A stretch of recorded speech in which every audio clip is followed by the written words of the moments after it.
그 된 일을 보고 하나님께 영광을 돌려 가로되, 이런 제목으로 누가복음 강의를 이어가겠습니다. 성경은 그리스도께서 운명하시던 순간을 사복음서 전체에서 상세히 기록을 해놓고 있습니다.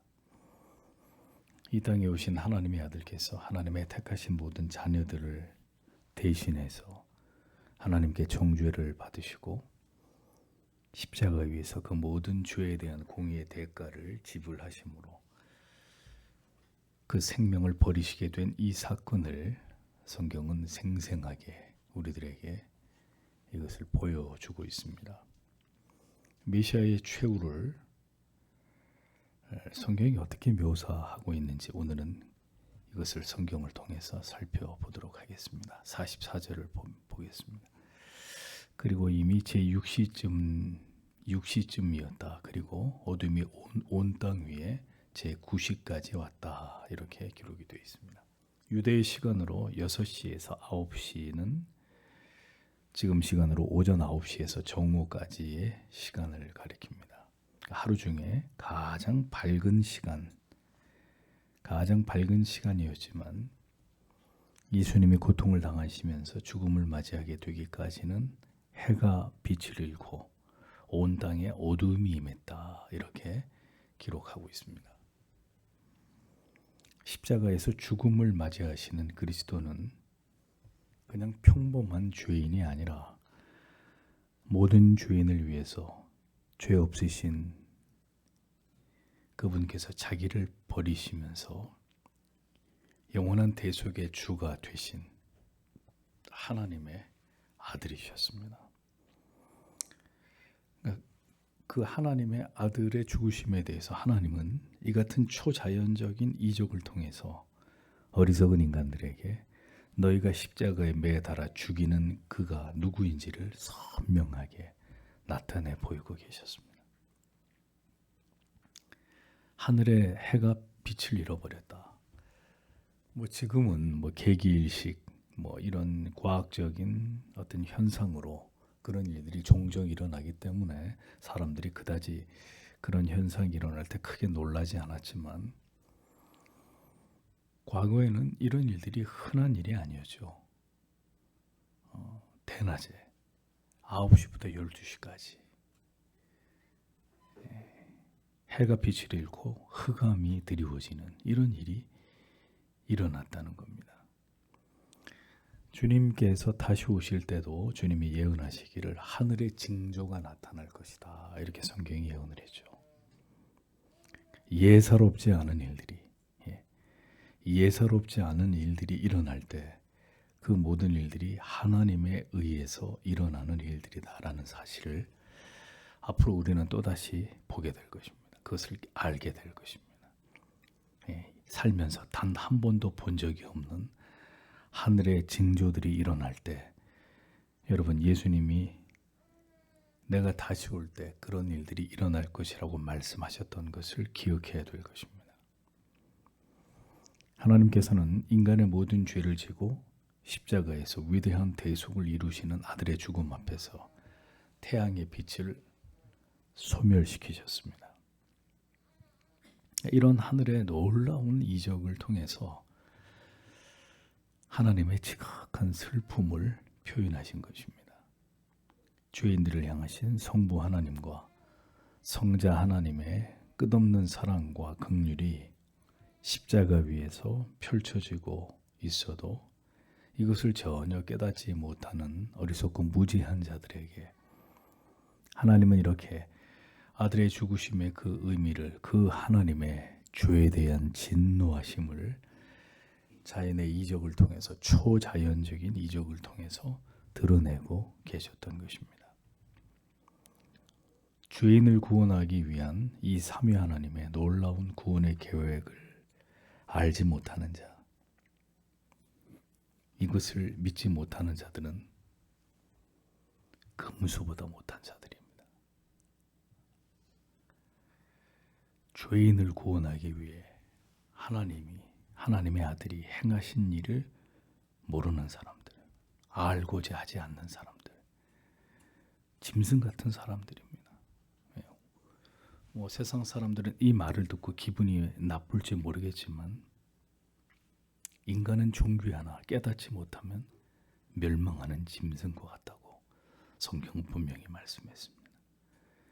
이 하나님의 위대한 일을 모르는 사람들, 그리고 인생을 그냥 그렇게 살다가 죽는 사람들, 정말 불쌍한 사람들입니다.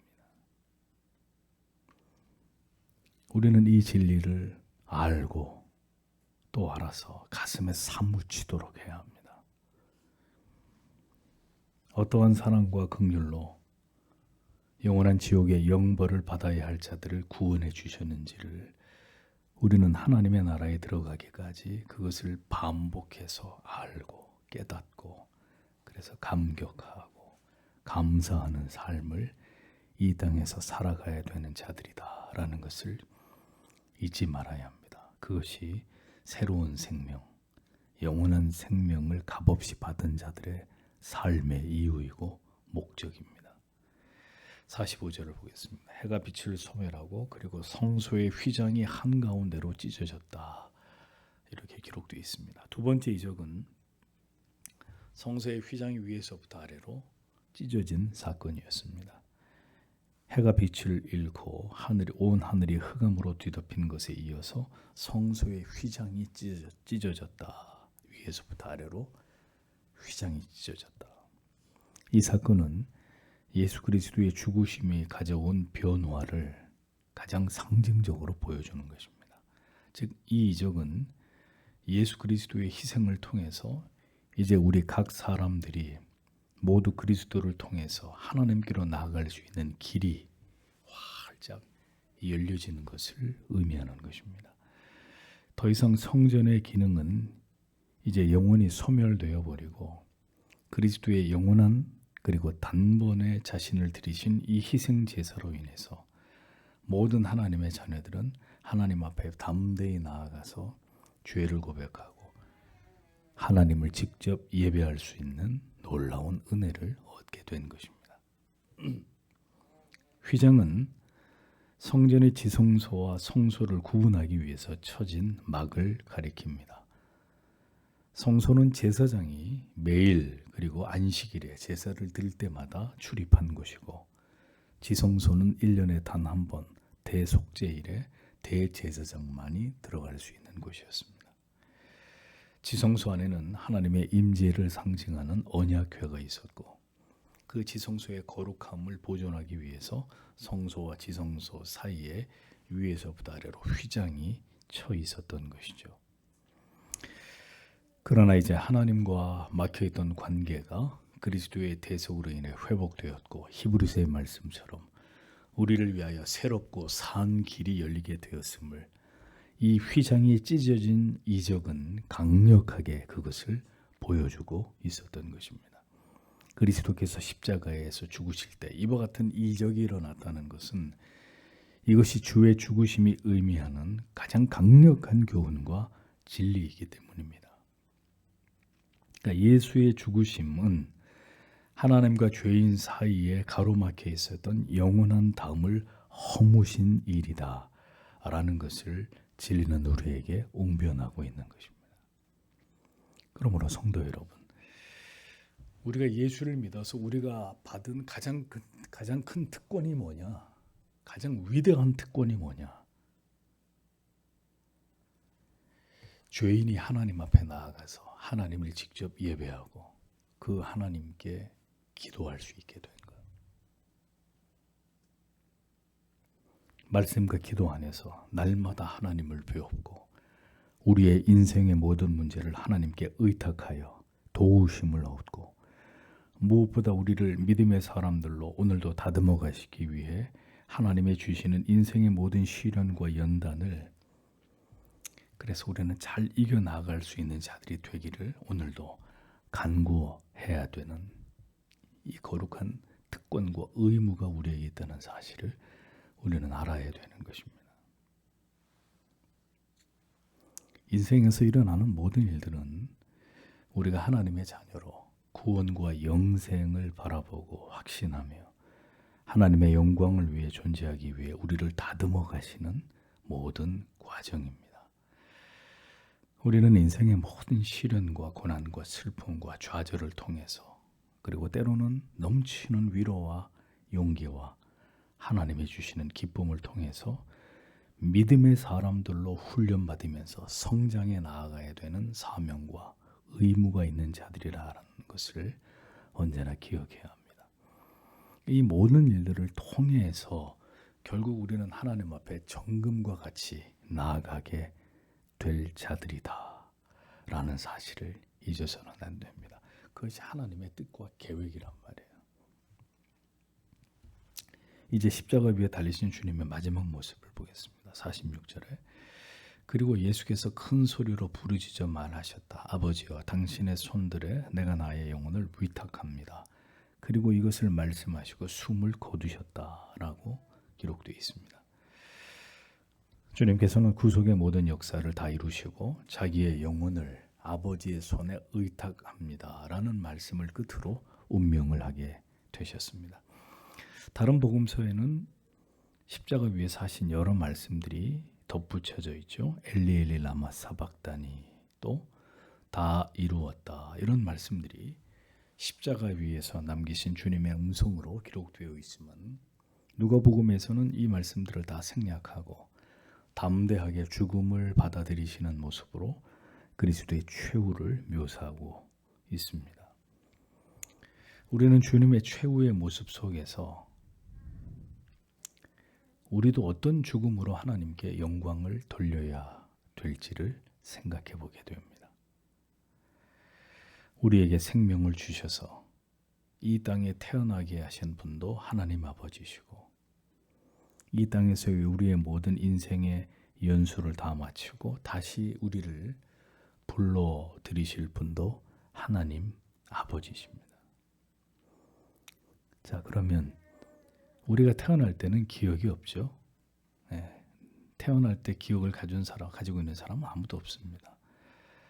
그러면 하나님이 우리를 부르실 때는 우리가 모두 그 날이 언제 임할지는 몰라도 그것을 우리가 생생하게 경험하게 될 것입니다.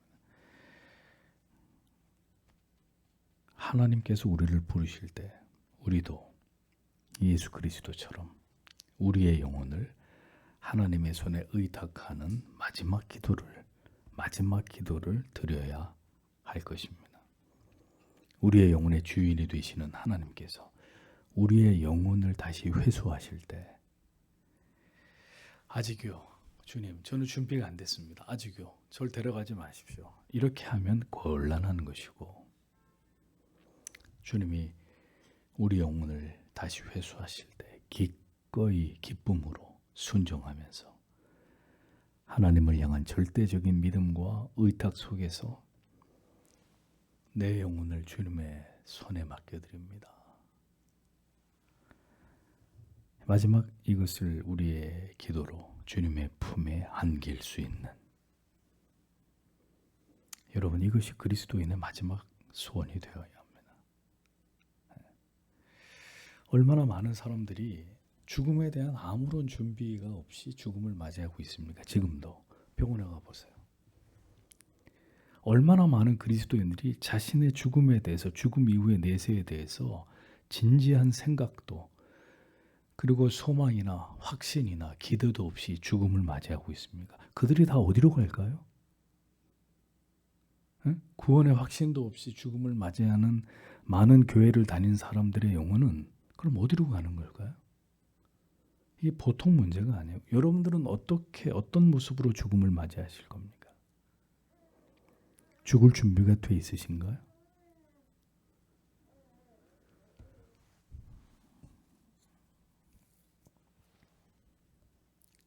죽음에 대한 어떤 염려도 두려움도 없이 평안히 주님의 품에 나를 의지하며 그렇게 우리의 인생을 끝낼 수 있게 되기를 성도 여러분 기도하셔야 합니다. 예수 믿는 사람은 죽을 준비하는 사람들이잖아요. 오직 주의 뜻대로 평생을 살아가기 위해 충성을 다한 자들에게 이 같은 아름다운 고백으로 죽음을 맞이하게 되는 축복이 찾아오는 것입니다. 길 가다 차에 치여 죽으면 외마디 소리도 없이 그냥 죽는 거잖아요. 그러니까 성도가 하나님 앞에 이렇게 마지막 신앙의 고백을 하면서 하나님의 손에 내 영혼을 맡깁니다. 이런 은혜스러운 죽음을 맞이하는 것도 축복입니까? 축복이 아닙니까? 축복이란 말이에요. 네? 그러니까 아무나 이렇게 죽을 수 있는 게 아니라고요. 그리스도인들은 well dying을 준비하는 사람들입니다. 그 죽음을 통해서도 예수님처럼 하나님께 영광을 돌리는, 하나님을 높이는, 내가 지금 누구에게로 돌아가고 있는지를 분명히 알고 기쁨과 감사와 감격 속에서 눈을 감을 수 있는, 그게 그리스도인들이죠.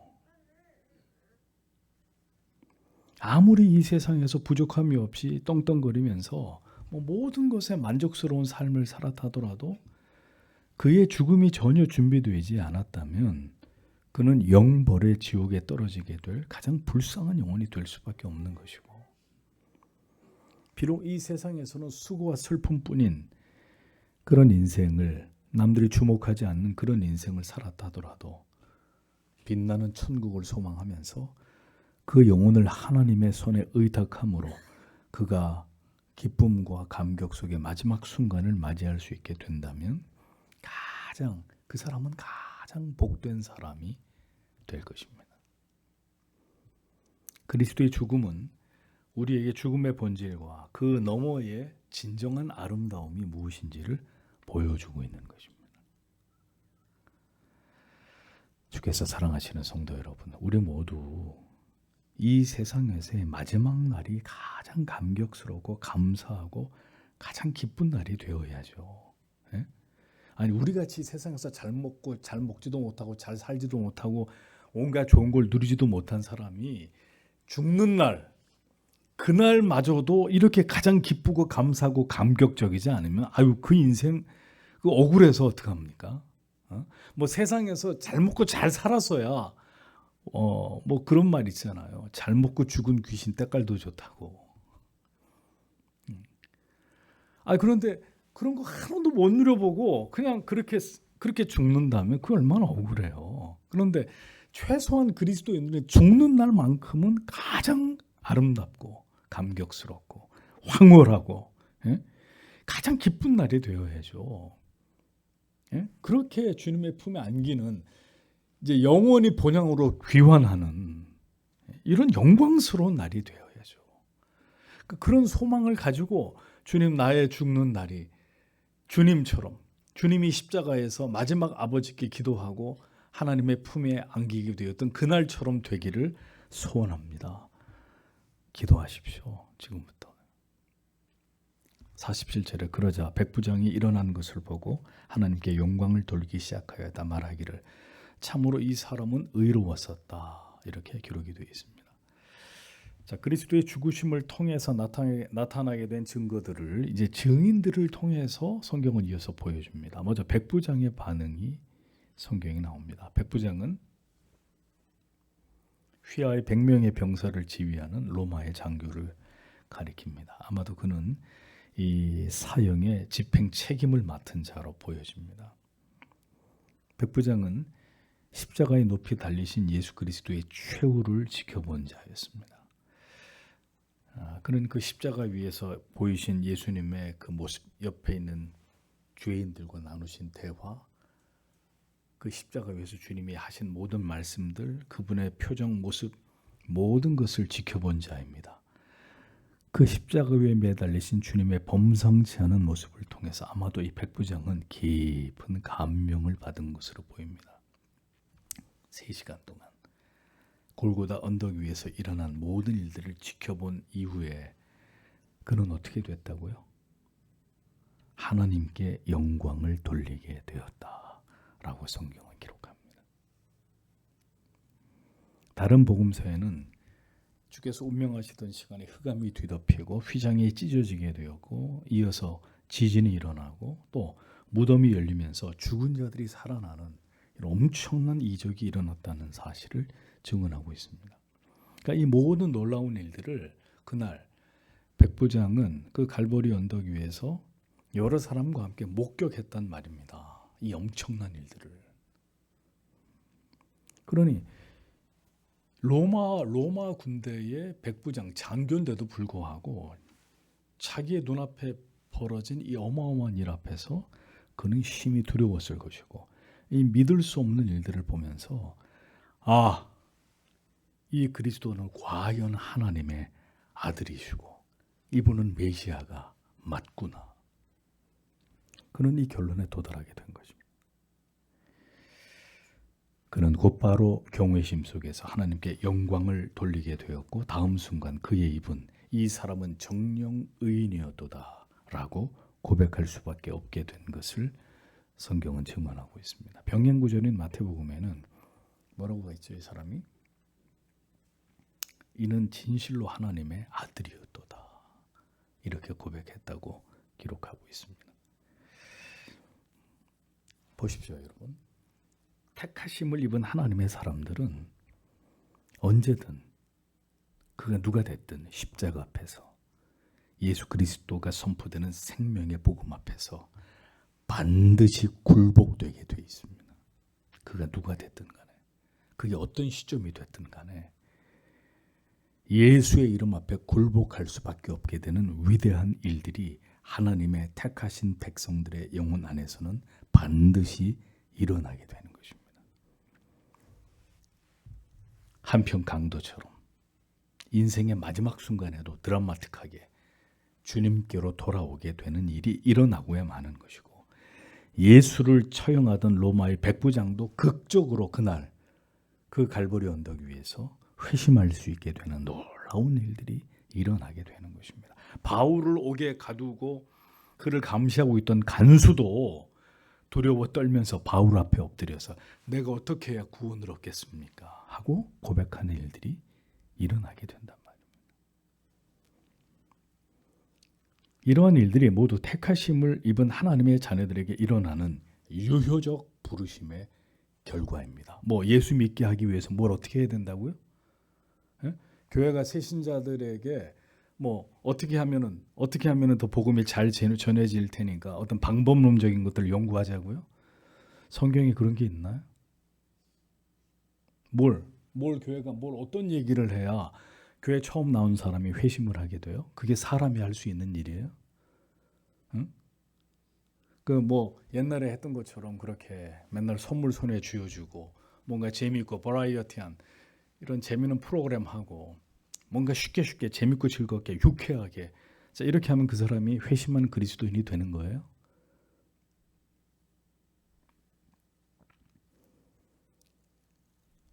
믿을 자가 믿는 거예요. 우리가 믿게 만드는 게 아니에요. 얼마나 더 말씀을 드려야 이해하시겠습니까? 들을 귀가 있는 자가 듣는 거예요. 오늘 처음 교회 나온 사람도 그가 택자면 오늘 교회 나와서 목사 설교 단 한마디를 못 알아들었어도 다음 주에 또 교회 나오고요. 1년 뒤에도 그 사람이 여기에 나와 있고 2년 뒤에도 3년 뒤에도 여기 나와 앉아 있다가 복음을 듣고 마침내 회심하고야 마는 것입니다. 그게 누구 하는 건데요? 목사가 하는 거예요? 하나님이 하시는 일이잖아요.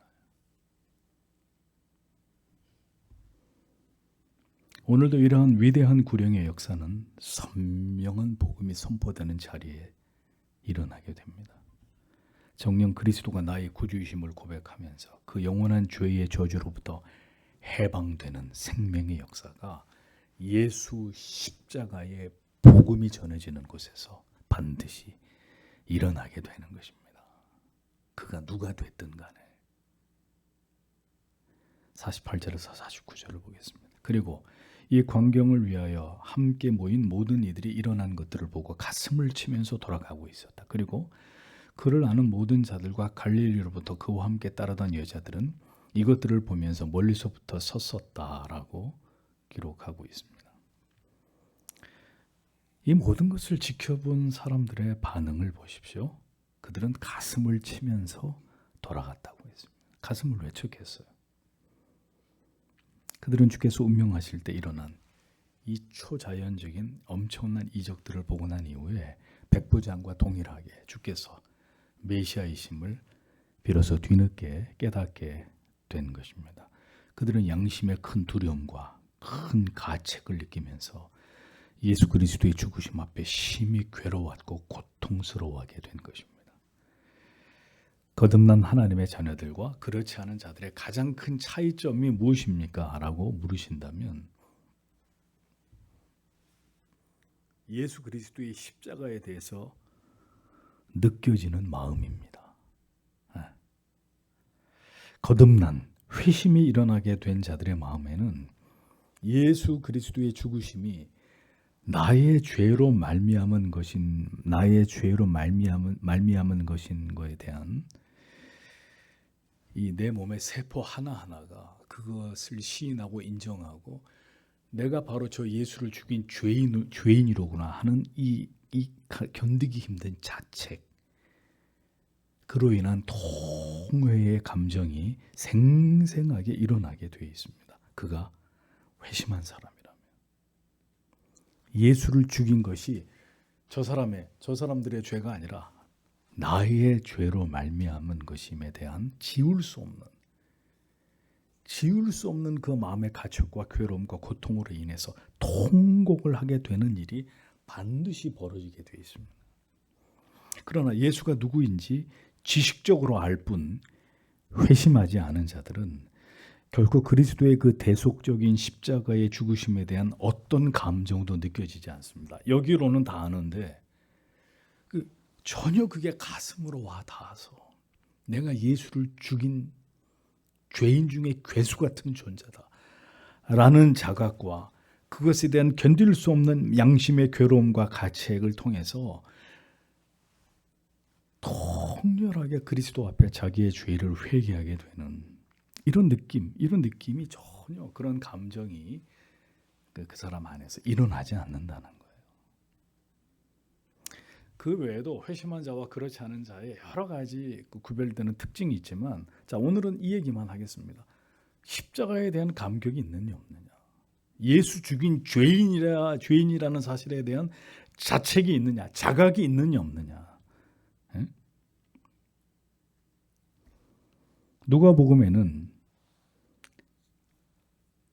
그 자리에 예수 그리스도를 알아왔던 모든 자들과 갈릴리로부터 주님을 쫓아온 여자들이 멀리 서서 이 모든 일들을 지켜보고 있었다고 기록되어 있습니다. 여기서 언급된 아는 자들이란 예수님과 가깝게 지냈던 자들인데 아마도 이 가운데는 제자들이 포함되어 있었겠죠.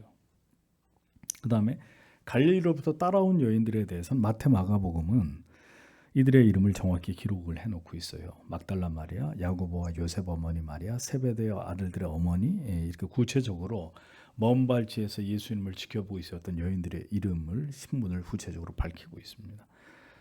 자, 이들이 모두 먼 발치에 서서 그리스도의 임종의 모든 모습을 바라보고 있었다는 거죠. 그토록 사랑하고 흠모했던 주님의 운명의 모습을 마지막 순간까지 지켜보면서 그들은 모두 가슴이 찢어지는 슬픔을 견디고 있었을 것이라고 여겨집니다. 그들은 예수님이 바로 곁에서 그 죽음을 지키고 싶었겠지만 아마도 형장의 삼엄한 경비로 인해서 가까이 다가가지 못했던 것으로 보입니다. 예수 그리스도의 십자가의 죽으심의 그 의미를 아는 소수의 사람들, 물론 그들은 아직 그 의미를 완전히 알지는 못했을지라도 끝까지 주님이 숨을 거두시는 순간까지 그 모습을 바라본 자들이었다라는 것을 성경은 기록을 하고 있습니다.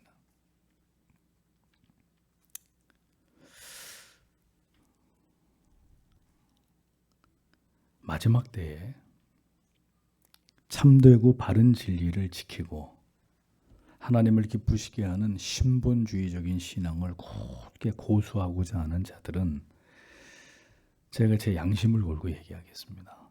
성도 여러분, 절대로 다수가 아닐 것입니다. 예수님이 십자가에서 모든 하나님의 자녀들의 죄를 위해서 그 고초를 당하고 십자가에서 운명하실 때 소수의 무리들만이 그것을 보고 있었습니다. 그 자리를 지키면서.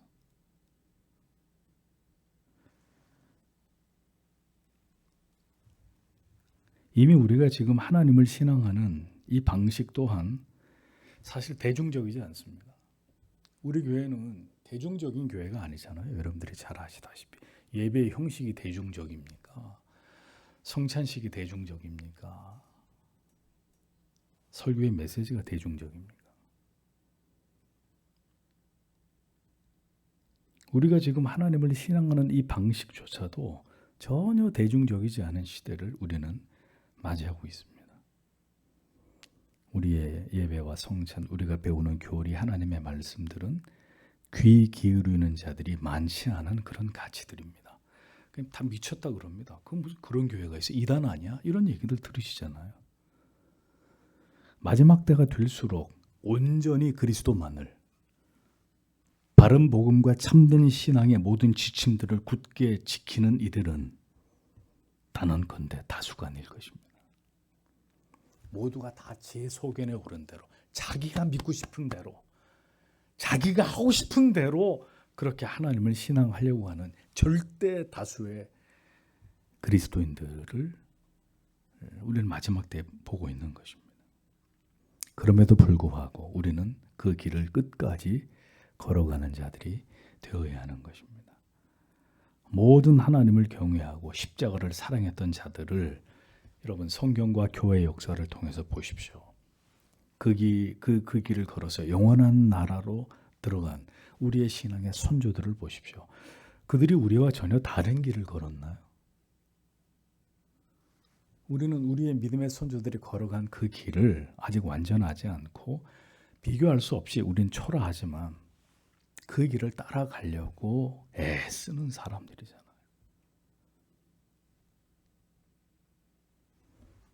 주님이 그 생애를 다하시는 시점에 십자가의 주변의 풍경은 이러했습니다. 그 죽으심의 고귀한 가치가 무엇인지 이적을 통해 증명되었고 십자가 상에서의 주님의 모습을 통해서도 주님이 누구이신지를 발견하게 되는 영혼들이, 소수의 영혼들이 존재했었다는 사실을 성경은 증언해 주고 있습니다. 그럼에도 불구하고 절대 다수의 사람들은 예수님이 돌아가실 때 그 엄청난 이적들을 보아놓고도 주님께로 돌아오지 않았습니다. 오직 소수의 사람들만이 그 모든 것을 통해 심경의 변화를 일으키고 있었던 것뿐이었습니다. 성도 여러분, 참된 복음과 진리의 가치, 끝까지 그것을 붙들고 다시 오실 주님을 기다리는 자들 또한 저는 분명히 말씀드리지만 그리 많지 않을 것이라고 여깁니다. 오늘도 이 십자가의 위대한 가치를 알아서 지금 우리가 서 있는 이 믿음의 자리를 굳게 지키는 일에 성도 여러분, 우리의 남은 생애를 모두 바치시는 자들이 되시기를 바랍니다.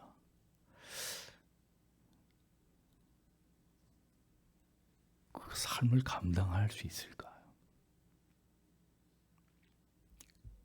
네. 과연 성경이 말하는 이 믿음을 지키면서 마지막 시대를 살아낼 수 있는 이만큼 예수를 사랑하고 십자가를 사랑하고 이 하나님의 놀라운 뜻이 우리 개개인에게 있다는 것을 믿고 인생의 모든 그 고통과 괴로움들을 묵묵히 믿음으로 이겨내면서 끝까지 그 믿음의 좁은 길을 걸어갈 자가 과연 교회 안에 다수이겠느냐? 저는 굉장히 이 부분에 대해서 회의적입니다. 다수이겠느냐? 이 비 오는 금요일에 이렇게 교회에 나와서 기도하는 무리가 적은 것이 우리의 현 주소인데 과연 이 성경이 말하는 이런 믿음을 가지고 이 마지막 때를 살아가려고 하는 정말 말씀과 기도에 예배에 목숨을 걸려고 하는 이런 진정한 그리스도인들이 다수이겠느냐? 저는 아무리 생각해봐도 여기에 대해서 답변을 할 수가 없습니다.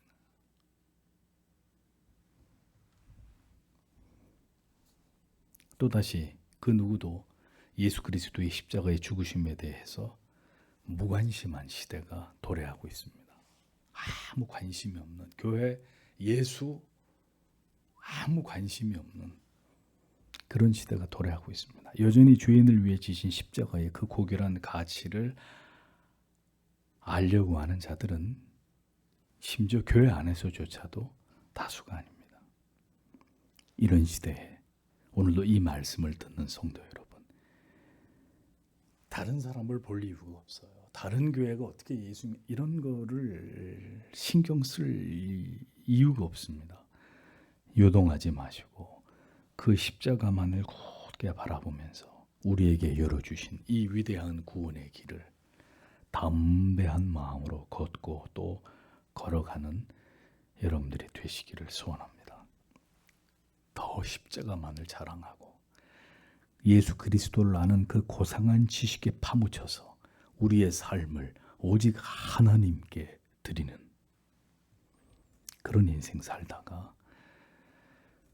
그리스도처럼 아름다운 최후를 맞이할 수 있는 이런 멋있는 하나님의 사람들 단 한 명이라도 좋으니 이러한 말씀을 들은 서교 장로교회 성도님들 가운데 그런 믿음의 사람들이 나와야 되리라고 저는 그렇게 믿습니다.